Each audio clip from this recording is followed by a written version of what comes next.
Welcome back to another episode of 40 Facts About the 40K Universe. I am your host, Gershwan, and you are watching One Mind Syndicate.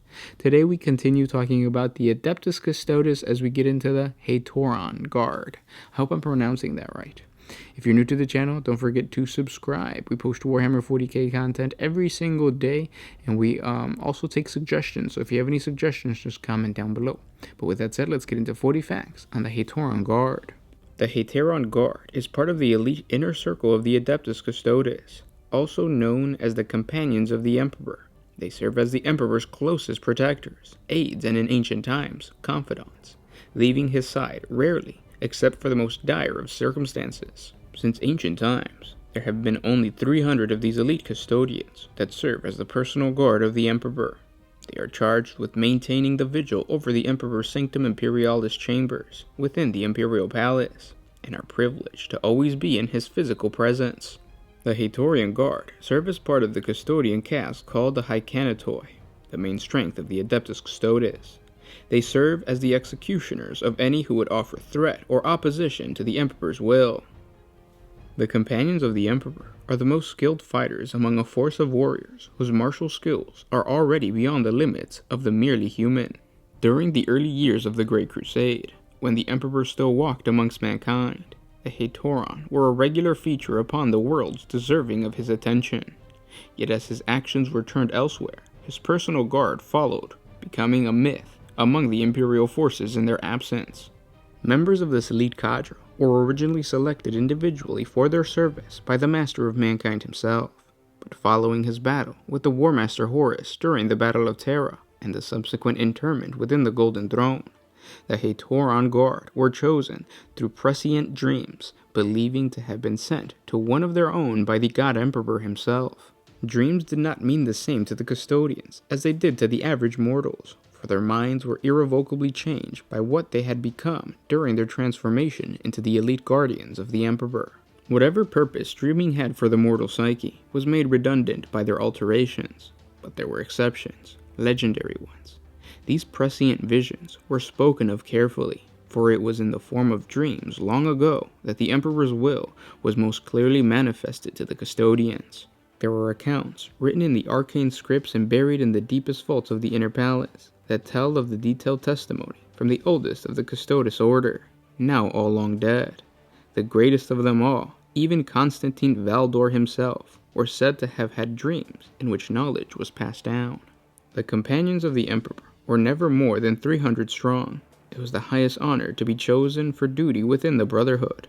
There would be sacrifice, of course, but that counted as nothing besides the opportunity to serve in the most profound way imaginable. Following the interment of the Emperor in the Golden Throne, after the defeat of Horus upon his flagship during the Battle of Terra, the Custodes outwardly wore the mark of their failure in the black robes that covered their auromite. It was a permanent reminder, replacing the traditional cloaks of blood red that once adorned their battle plate. It weighed heavy with every custodian, for they knew more of the nature of the fall than most. The gold of their auromite was also blackened, as if charred by fire. It was said that the Companions' proximity to the Emperor did that, turning their pride into ashes. This bleak color change reflected that the custodians had remained in permanent mourning for failing to protect the Emperor in his hour of need. But with the return of the avenging sun, the resurrected Primarch Guilliman, the Adeptus Custodes, cast off their black cloaks and now adorn their crimson raiment of old. Taking to the Sea of Stars, they now bring the battle to the great enemy, intent on absolving themselves and the baptism of fire and blood for their failure 10 millennia earlier.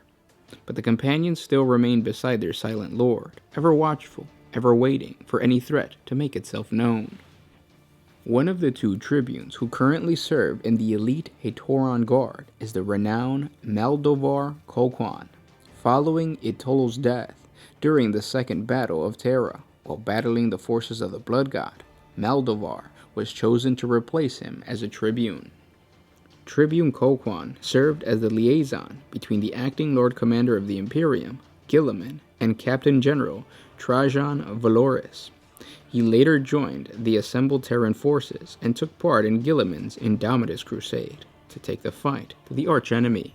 Tribune Maldovar led the Custodian contingent for well over a standard century and took part in many notable campaigns, including the Battle of Rokos, which signaled the end of the century-long crusade. Gilliman was troubled by the Tribune's contempt for baseline humanity, a sentiment that was all too often shared amongst Colquhoun's fellow warrior elite.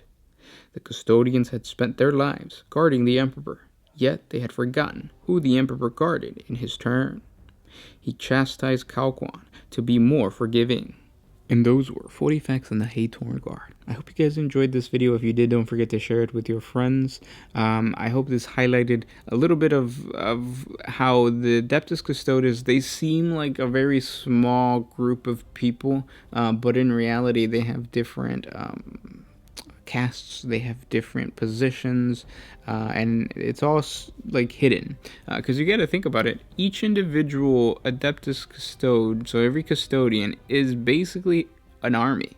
They can take on an entire squad of Traitor Marines, like we talked about a couple days ago when we talked about the champion. I think we said it was a champion or captain or whatever, shield captain, that's what it was. But yeah, they're extremely strong. So even though they seem like a very small unit or a very small faction, as individuals, they are broken up into castes, they are broken up into different positions because of the fact that they're so specialized and so powerful. They can pretty much do everything that a regular army can do. Now, the fact that a lot of these guys are cocky or they don't really care too much for humanity kind of makes sense. I mean, they're isolated within the Imperial Palace. It's always interesting, like, we as outsiders would always see somebody on the inside as wrong or weird, but in reality they probably see the same about humanity, because they've been secluded with the Emperor. And they're just completely different. Their genetics are completely different. I did not know up until now that dreams weren't really a thing for Adeptus Custodes. I wonder if it's the same for Space Marines. Now, I know the Primarchs had dreams, but they didn't have dreams as far as like a normal human has dreams. Because Perturabo always had a dream of the Eye of Terror. I think the Night Haunter always had a dream of the Emperor or his father betraying him. So dreams always kind of were almost like prognostications. So I wonder if a regular Space Marine, if he has a dream, I wonder if it's like an actual vision or it's just like his psyche trying to make sense of things. Because that is something that I don't think was touched on in the lore for this. I've done the lore on the Space Marines gene seed and the biology of a Space Marine, and they don't talk about dreaming, at least I can't remember. So if you know the answer, do Space Marines dream just casually? They don't, like, not so much like visions, but just do they dream casually? Because I know there are a lot of librarians and there are a lot of captains that have dreams of the past, and they like actually talk to their brethren. I know the Blood Angels captains are really known for having dreams like that, but do they do it casually? Comment down below if you guys know. The idea of a different biology that each transhuman has, I wonder, are they called transhumans? Well, anyways, I wonder if the Space Marines and the Custodians are considered abhumans, because they're technically still human, but they were changed in the same way that the Squats were changed because of their environment, or is it because it was forced? No, because then I guess you would say that the Adeptus Mechanicus, like the Skitaris and stuff like that, they're abhumans too, but they're not. They're just augmented. So I guess a human or a Space Marine is just an augmented human, which just makes him just an Astarte. I don't know. Comment down below on classifications. If you guys enjoyed this video, don't forget to share it. If you guys have any suggestions, don't forget to comment down below with that suggestion. We have a Patreon. It's a simple $1 a month. It helps us create more videos for you guys. Because of that, we've been able to post more content for you guys. If you can't support us on there, don't worry. Simply by liking, commenting, and sharing, it helps out the channel. But with that said, I'll talk to you tomorrow. This was Gersh1 with One Mind Syndicate signing out.